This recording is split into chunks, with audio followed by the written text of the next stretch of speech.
Muito bem, voltamos com mais um episódio do Na Resenha Cast. Como você sabe, todo dia é dia de episódio novo aqui na tela do YouTube e você sabe que todo dia é dia de episódio diferente com uma pessoa, com um personagem diferente. E claro, né, o Resenha Cast com o intuito e com a ideia, com a intenção de trazer os principais personagens, os principais profissionais aqui de Governador Valadares. E hoje tenho a honra de conversar com o médico veterinário Lucas Fernandes. Ele que está aqui justamente para poder falar um pouquinho mais da magnitude desse setor que é tido e havido como a grande força mor do país, principalmente na questão do desenvolvimento do Brasil. Lucas, primeiramente, seja muito bem-vindo. É um prazer ter você aqui do Resenha Cast. Seja muito bem-vindo. Obrigado por ter aceitado o convite. Boa tarde. Obrigado. Primeiramente, agradeço por estar aqui, né? Pelo convite. E como você falou, né, cara? Hoje o agro... Hoje não, há anos. É o pilar do nosso país, né? O que movimenta esse país, que sustenta, vamos dizer assim. E estamos aí para esse bate-papo. Com certeza, Lucas. E assim, quando a gente fala de agronegócio, é sempre muito importante. E tem muitas áreas no Brasil e no mundo onde existe a necessidade de você conversar com alguém que trabalha e atua diretamente na área, para você não poder falar bobagem, porque nós escutamos muitas bobagens relacionadas à questão do agro. Principalmente no momento conturbado da política brasileira, na época das eleições, várias bobagens foram ditas, até mesmo por candidatos ao cargo de ao presidente do Brasil. E você está aqui justamente como um especialista nesse setor. Eu queria saber de você, Lucas, que é até uma pergunta que pode parecer simples para quem está na área, mas é não tão simples para quem não é do meio. Por que o agronegócio tem essa magnitude e representa e tem essa força e é responsável pelo desenvolvimento do Brasil? Olha, cara, primeiramente falando em números, a gente pode ver aí, no ano de 2022, o agro representou quase 30% do PIB brasileiro. Olha isso. Foi cerca de 28%. E falando de geração de emprego, hoje a gente tem quase 20 milhões de empregados que sobrevivem do agro, né? Do agronegócio. E então você pode colocar aí 10% da população do nosso país vive do agro. Sim. Hoje, né? Então, por isso que ele é tão falado, tão importante e às vezes tão visado, até pro lado negativo. Né? Exatamente. E em relação à questão do agro, e é interessante você tocar nesse ponto e expor alguns números relacionados à questão do agronegócio, porque os números expressam justamente a magnitude, a importância desse setor, desse segmento para a nossa economia. Em relação ao seu contato com o agro, você é médico veterinário, isso. Mas você teve uma infância, teve uma adolescência, você sempre teve contato com esse setor, com esse segmento, ou foi só a partir do momento em que você se formou na área de medicina veterinária? Não, sempre tive esse contato, né? Tenho familiares que são produtores rurais, têm propriedades rurais, então fazem parte também do agronegócio. Às vezes não sobrevivem disso diretamente, mas estão relacionados ao meio do agro. Desde a infância, ia muito para a roça, nas férias. Coisa boa. Passava dias e dias montando a cavalo, estando no curral, ficando ali, vamos dizer, com cheiro de animal, né? De vaca. Então, assim, sempre fui ligado, mas a decisão de ir para esse ramo foi naquela transição escola, faculdade, o que vai fazer e tudo mais. E a decisão foi tá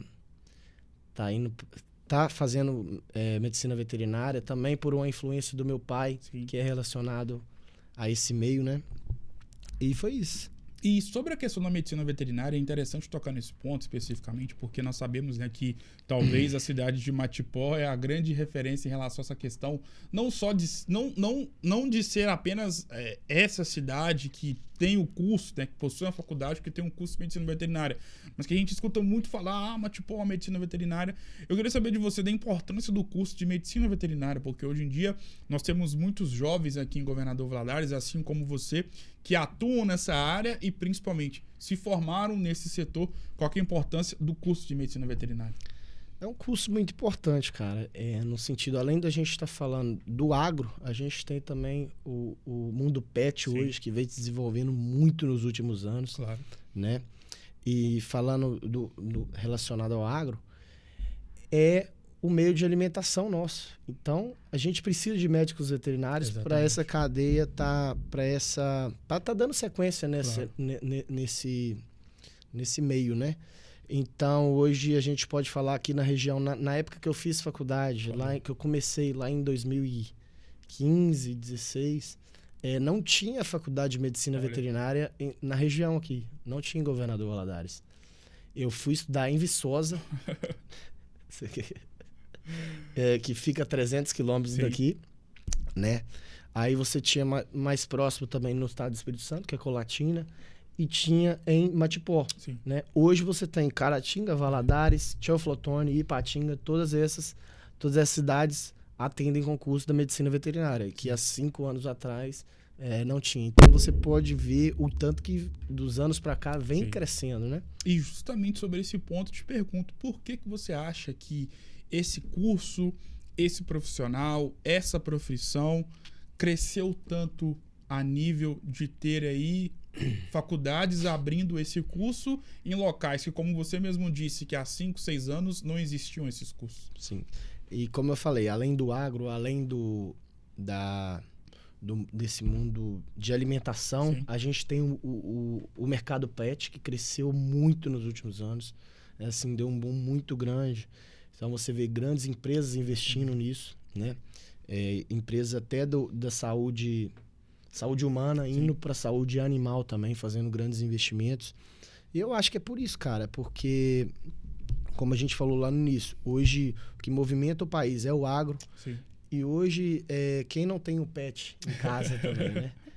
Quem não tem o seu animalzinho ali, seja um gato, um cachorro, uma ave, né? Mas todo mundo tem um animal de estimação. E Lucas, em relação, né, como você mesmo disse, sobre o crescimento desse setor, sobre o crescimento, né, e hoje em dia, como você mesmo disse, existem aí uma quantidade gigantesca de faculdades que possuem o curso de medicina veterinária.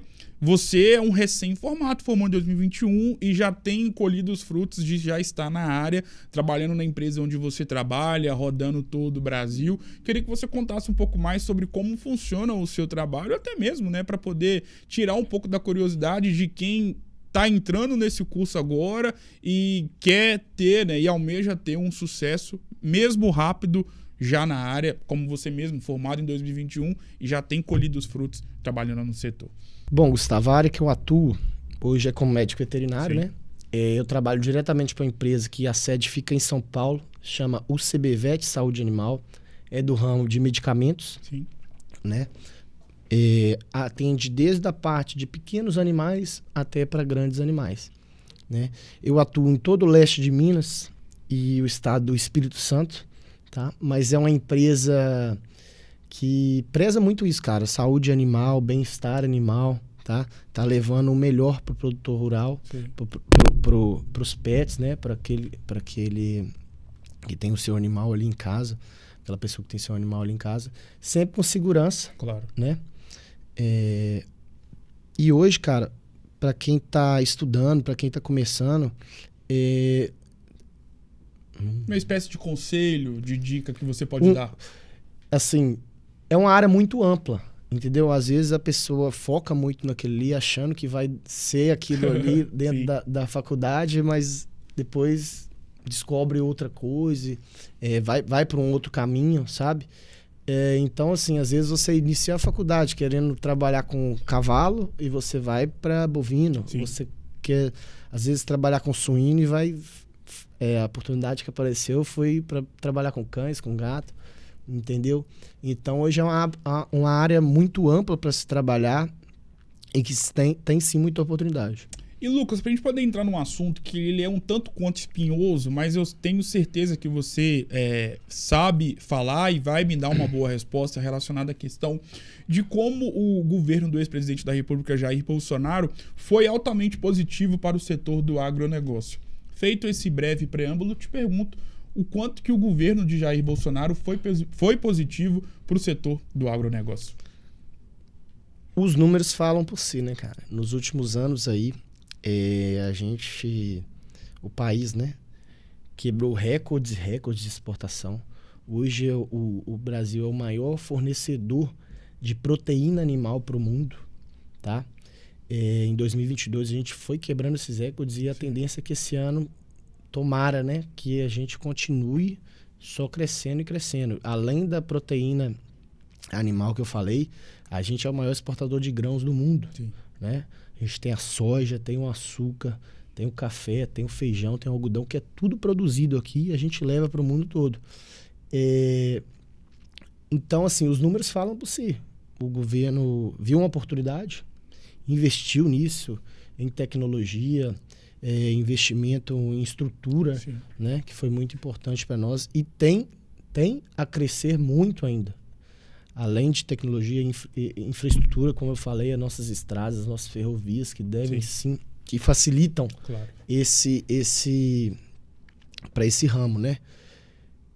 E é interessante saber disso, né? Porque durante toda a campanha eleitoral de 2022, nós vimos, né, nas redes sociais e também em algumas aparições do próprio ex-presidente da República, enquanto era presidente da República, falando sobre a questão do agro, de como ele é importante para o segmento, o quão importante é esse segmento para o nosso país e como, né, a gente até intitula de bancada do agronegócio, bancada do agro, colocava o ex-presidente da República assim, num patamar maior de dignidade e até mesmo de respeito, justamente por esse trabalho que ele realizou juntamente com vocês que atuam no setor do agronegócio. Expectativa para o ano de 2023, é claro que existem algumas incertezas relacionadas a praticamente tudo no Brasil, principalmente num setor onde ele é de fundamental importância para o desenvolvimento do país. Porém, nós sabemos que o atual governo, ele vê vocês, do setor do agronegócio, não sei se como inimigos, mas de pessoas que não são do time deles, podemos colocar assim. Você que está diretamente no setor, nessa área, como é que você vê e já dá para poder falar sobre uma perspectiva para este ano de 2023 ou até mesmo para os próximos anos? Olha, eu acho que como todos os setores no país, é um ano meio duvidoso, vamos dizer assim, como que vai ser? Sim. A gente fica com aquela dúvida, né? Mas o que conforta, vamos dizer assim, o agro, né? O produtor rural, o meio, é que o país é sustentado por eles, né? Por nós, vamos dizer assim. Então, além do Brasil, o mundo depende da gente, né? Sim. A gente está falando aí de mais de 1 bilhão de pessoas que são alimentadas diretamente pelo Brasil, onde essa comida está chegando aqui, produzida aqui. Sim. Né? Então, assim, cara, o Brasil precisa disso. Então, não tem tanta escapatória, certo? Eu acho que os investimentos vão continuar acontecendo, né? Não é o foco do governo, você vê que não é, né? Não anda lado a lado com isso, mas é o que, vamos dizer assim, o pilar do país. Sim. E é uma locomotiva em andamento que a gente tem que ir agregando ela para ela estar crescendo e chegando lá na frente cada vez com maior qualidade no que a gente produz aqui, né? E como eu falei, cara, o Brasil é referência em alimentação. Né? Lucas, muito obrigado por esse bate-papo, foi uma honra ter você aqui. Esse podcast, né, faz parte do livro da sua vida. Daqui a 20, 30, 45 anos, quem querer te conhecer e ver o que você fez aqui no ano de 2023, eles vão com certeza entrar no YouTube e poder, né, ter a oportunidade de ver essa entrevista. Feito esse preâmbulo, nós sabemos que o livro, ou os livros, na verdade, possuem páginas positivas e páginas negativas. Por ser o livro da sua vida, queria saber de você, qual foi o período mais difícil da sua vida e o que você pode passar sobre o que você fez para poder superar e deixar como uma espécie de uma mensagem de superação para quem está nos acompanhando. Sim. Cara, você sabe da minha história. Eu acho que o período mais difícil foi aquela transição ali da adolescência, da saída da escola para decidir o que você vai fazer.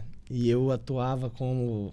Jogava futebol, né? Joguei categoria de base dos clubes aqui de Minas Gerais. Então, essa decisão, talvez, de continuo aqui, vou estudar, né? Já era ligado a esse meio. Então, acho que a fase mais difícil foi essa transição de estar decidindo o que fazer da vida e estar abandonando, talvez, um grande sonho para fazer o que mais se encaixa para você. Não que era o seu grande sonho, né? Então, muitas das vezes a gente fala assim, vá atrás do seu sonho, mas até que ponto, né? E eu tomei essa decisão e... Que não foi fácil. Não foi fácil, abandonei aquele sonho de criança, vamos dizer assim. Sim. Mas fui em busca do que seria melhor para mim. Claro. E graças a Deus deu tudo certo e foi a melhor escolha. Opa, que bom que deu tudo certo e que bom que foi a melhor escolha. Muito obrigado mais uma vez, Lucas. Foi uma honra ter você aqui. Obrigado mais uma vez por ter aceitado o convite. Sucesso e claro que as portas estão abertas para você poder voltar mais vezes. Muito obrigado. Eu que agradeço, Gustavo. É sempre um prazer. Precisando da gente aí, a gente está à disposição para esse bate-papo. Tamo junto, Lucas. O Super Notícias e o Resenha Cast de hoje vai ficando por aqui. Lembrando que todo dia é dia de episódio novo com uma pessoa diferente aqui no seu podcast de Governador Valadares. Eu vou ficando por aqui. Um grande abraço e até uma próxima.